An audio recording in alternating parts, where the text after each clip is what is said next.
Salve, salve, aluno e aluna do 9º ano. Quem que tá aqui na área? Tio Aprígio, para fazer aquela perguntinha básica, fofinha.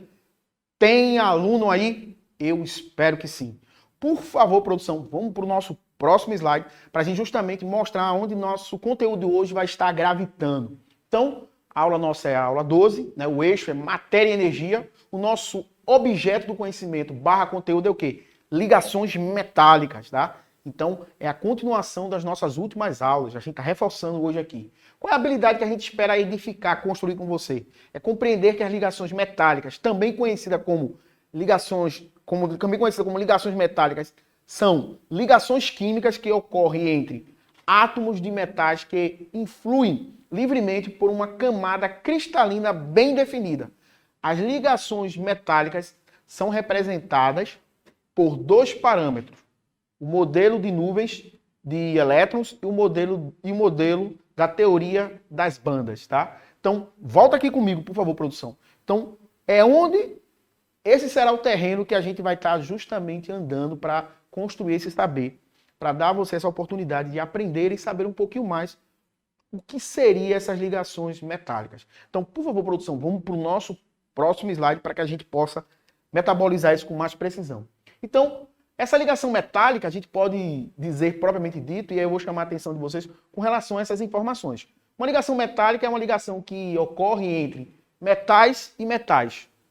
E aí ocorre a liberação parcial dos elétrons mais externos com a consequente formação de cátions que a formam.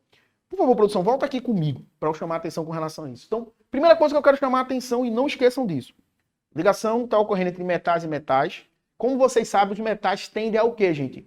A perder elétron. Porque na sua camada de valência, ela vai ter de 1, 2 ou 3 ou até 4 elétrons. Então, elas tendem a perder para alcançar aquela lei do octeto, para alcançar aquela tão sonhada estabilidade. Mas como essa ligação está sendo feita entre metais e metais, a gente vai ver que vai ter um ambiente favorável para se existir essa ligação, para ter essa cola que vai promover essa relação entre eles. E a gente vai chegar daqui a pouco a aprofundar um pouquinho mais sobre esse saber. E aí, ó, os íons positivos imersos em uma nuvem de elétrons que se movimentam de maneira desordenada. Então, vai para o nosso próximo slide para a gente poder explicar isso com mais detalhe para que você possa entender.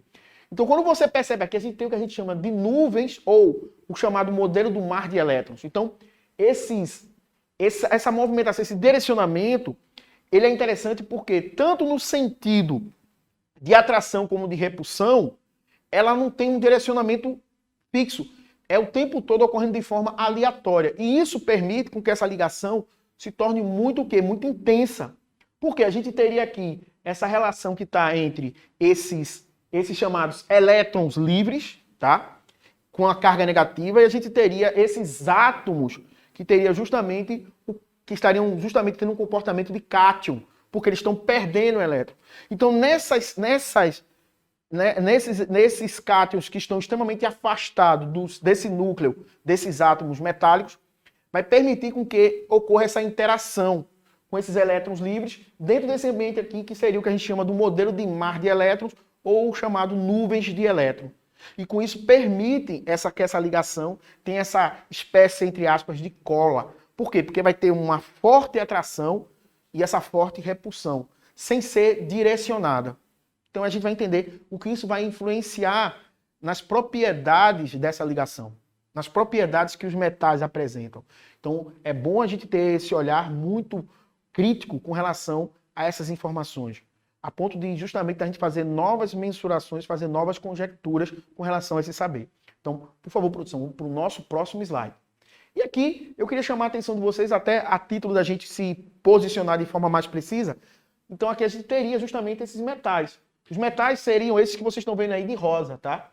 Então, você percebe claramente que os metais eles vão ter certas características, que daqui a pouco a gente vai pontuar, que dá essa notoriedade, faz com que a gente consiga reconhecer o que é um metal. E dentro da tabela periódica, os metais são esses que vocês estão vendo em rosa. Então, é só para que a gente possa localizar, se você tiver um interesse de aprofundar esse saber, que é um assunto que lá no 9º ano vocês vão ter isso com muito mais precisão, mas eu acho que é extremamente importante que a gente possa se situar e consiga compreender dentro desse saber quem seriam esses metais dentro da tabela periódica. Então, fica aí essa informação que eu acho que é relevante. E aí, vamos falar uma coisa que eu acho que é importantíssima quando a gente fala no aspecto da ligação metálica. Por que ocorre a ligação metálica? De que forma isso é processado? De que forma isso se manifesta? E por que isso ocorre? É isso que a gente vai tentar responder agora. Por favor, vamos para o nosso próximo slide. E tem tudo a ver com isso aqui, ó, com eletronegatividade. Como eu falei, qual é a tendência justamente dos metais? É de doar elétron, formar o que a gente chama de cátions. Esse fato dele querer doar elétron e esses átomos de forma que estão lá, esse fato de doar elétrons, desses cátions que estão querendo ser doados, eles se afastam cada vez mais do quê? Desse núcleo. E esse afastamento, e essa movimentação aleatória, e essa interação que ele vai ter com outros elétrons livres, que não é de forma direcionada, então vai estar tanto tendo ao mesmo tempo de forma não direcionada atração como repulsão. E esse processo vai justamente gerar essa cola, essa ligação que é extremamente intensa. Isso se dá também por esse processo aqui, ó, que é importantíssimo, a questão da eletronegatividade. Os metais, eles têm baixa eletronegatividade, eles têm alta eletropositividade. Então, guarda essa informação. Quando eu pego aqui a tabela periódica, abre essa imagem aí, por favor, produção.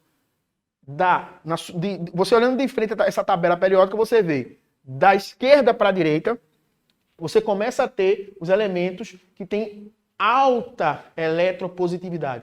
E quando esses elementos ele vai no sentido da esquerda para a direita, eles começam a ter o quê? Uma baixa eletropositividade e começando a apresentar um alto nível de eletronegatividade.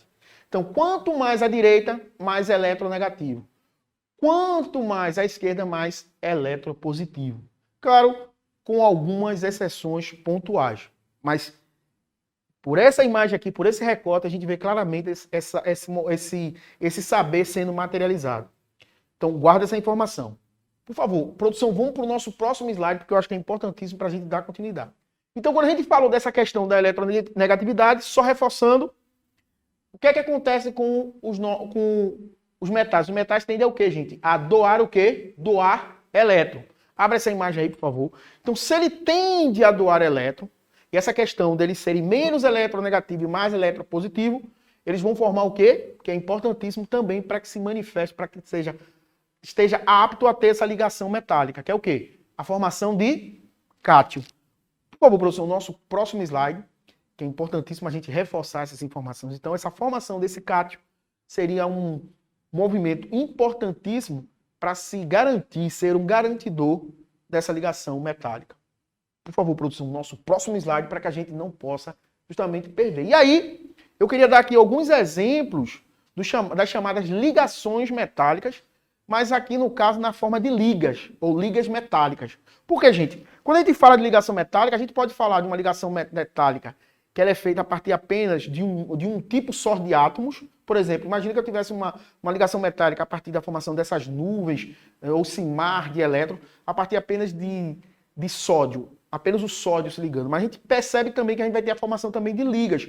Ou seja, não é só um único metal se ligando, mas várias espécies de metais se ligando. E essas ligações podem ser tanto homogêneas quanto heterogêneas. E aqui eu trouxe alguns exemplos de ligações nessa forma de liga. E aí eu vou pedir para a produção abrir essa imagem. E aqui eu tenho justamente aqui, ó, o aço, que seria formado justamente a partir do carbono e do ferro. Por quê? Se a gente considerar o ferro é extremamente quebradiço. Se introduzindo a ele o carbono, vai fazer com que esse ferro ele tenha uma maior resistência e fique menos quebradiço. E é muito usado aonde, gente? Na construção de pontes e estruturas que são usadas na construção civil. Veja como essa relação é importante a gente entender isso para outras áreas do saber. E aqui a gente tem um exemplo, por exemplo, dessa aliança, ou desse anel de ouro, que é feito de ouro 18 quilates. Mas o que é que tem nele nessa constituição? O ouro, como vocês sabem, ele é extremamente maleável. Mas com a introdução aqui, no caso aqui, do cobre, e a introdução aqui também da prata, você faz com que esse metal, ele fique, ou seja, que essa ligação permite com que isso aqui você possa confeccionar uma joia com essas características. E aqui a gente tem outro exemplo aqui, o latão.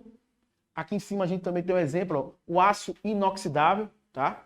A gente tem aqui uma medalha de bronze, a gente tem aqui o próprio amálgama, que é usado justamente por profissionais da área de saúde, os dentistas, por exemplo, para fazer a obturação.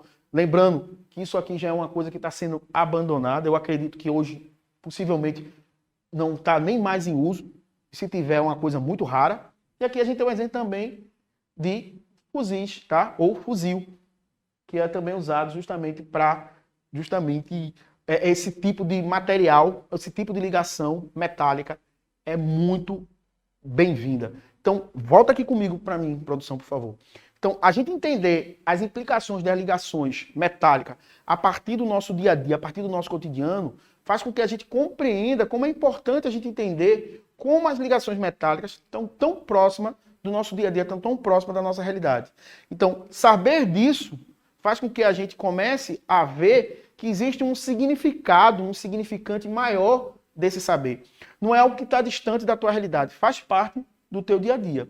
E aí eu vou pedir a produção para o nosso próximo slide, para justamente a gente entender um pouquinho sobre as características, né, dos metais, né, as características de compostos metálicos. Que seriam essas características. Tem muito mais, tá certo, gente? Mas eu pontuei aquelas que seriam mais importantes para esse momento, são sólidos nas condições ambientais, com exceção do mercúrio, tá? Que é eu posso dizer que seria o único metal que nas condições de pressão e ambiente se apresenta na forma líquida, tá? Possui brilho, ou seja, um metal ele estaria muito mais apto ao ser polido, ao ser tratado, ter brilho, tá? É outra característica que é relevante a gente pontuar. Possui alto ponto de fusão e de ebulição. E por que isso ocorre? Volta aqui comigo, por favor, produção. Como vocês perceberam, se ele tem esse ponto de fusão, esse ponto de ebulição muito alto, isso tem a ver justamente por quê? Nas ligações metálicas, são ligações que têm uma alta, o quê? Tem uma alta, altamente, elas são muito densas, elas são muito fortes. E essa densidade, essa força que elas têm em se atraírem, em se ligarem, essas forças que elas não são direcionadas, tanto de atração como de repulsão, então isso permite com que essas ligações façam com que as propriedades do metal estejam intimamente associadas a essas características, alto ponto de fusão e alto ponto de ebulição. E aí, ó, conduzem corrente elétrica, mais uma vez essa imagem aí, por favor, produção, conduzem corrente elétrica no estado sólido ou fundidos. Volta aqui comigo, gente, só para que a gente não tenha também dúvida. Outra coisa que eu queria chamar a atenção, que não está aí, mas é importante. Quando eu falo de ligações metálicas, ela só vai ocorrer tanto no estado sólido quanto no estado líquido. Não ocorre ligação metálica na forma de vapor. Então, não esquece dessa informação que é importantíssima. Por último, não menos importante, são dúcteis, ou seja, produzem fios e também são maleáveis. Podem também produzir o que a gente chama de chapas, tá? E essa maleabilidade está associada a esse processo mesmo dessa ligação não ser direcionada. Ou seja, tanto a força de atração quanto a força de repulsão, elas é uma coisa que está ocorrendo de forma aleatória, não é uma forma... Então ela consegue se comportar de uma forma que permita essas características que são tão relevantes para as ligações metálicas, tá certo? E aí eu vou pedir para a produção ir para o nosso próximo slide. E aí, vem para aquele momento que é importantíssimo, que a gente não pode deixar de esquecer, que é o momento você precisa saber. Então, por favor, produção, para que a gente não perca muito tempo, vamos para o nosso próximo slide. E aí, ó, falar disso aqui. Lembra-se que a gente falou, quase nesse instantinho, falou sobre o mercúrio, que seria um metal que estaria na condição ambiente, de temperatura, de pressão nossa, ele se encontraria na forma o quê? Líquida. E ele é classificado num grupo chamado de metais pesados. Por quê? Os metais pesados, eles são metais que são altamente danosos para a saúde de animais, para a saúde dos organismos vivos. E aqui a gente não poderia deixar de associar e trazer esse você precisa saber a partir desse olhar. E aqui eu queria fazer um intercâmbio com outra área do saber da biologia, que é a cadeia alimentar. Então, quando eu olho essa cadeia alimentar aqui, essa cadeia trófica, a gente percebe claramente que a gente vai ter a liberação desse mercúrio de duas formas. De uma forma que seria natural, não quer dizer que por isso não menos danosa, mas a partir de processos naturais, tá? Do processo de vulcanismo. Então, há um momento que esse mercúrio pode ser liberado de forma natural. A própria natureza, a partir de processos geoquímicos, pode liberar esse mercúrio. Mas há processos que são emissões antropogênicas, ou pela ação antrópica, pela ação do homem. Através do quê? Fábricas, minerações, lixo, incinerações e etc. Que aí, ao ser liberado esses dejetos, seja ele de forma natural ou de forma humana, que é muito mais danosa, porque com certeza vai ser uma oferta muito mais generosa desse metal pesado, que no caso em questão é o mercúrio, a partir do fitoplâncton ou a partir do plâncton, porque o plâncton, gente, seriam estruturas que estariam lá na base da cadeia alimentar.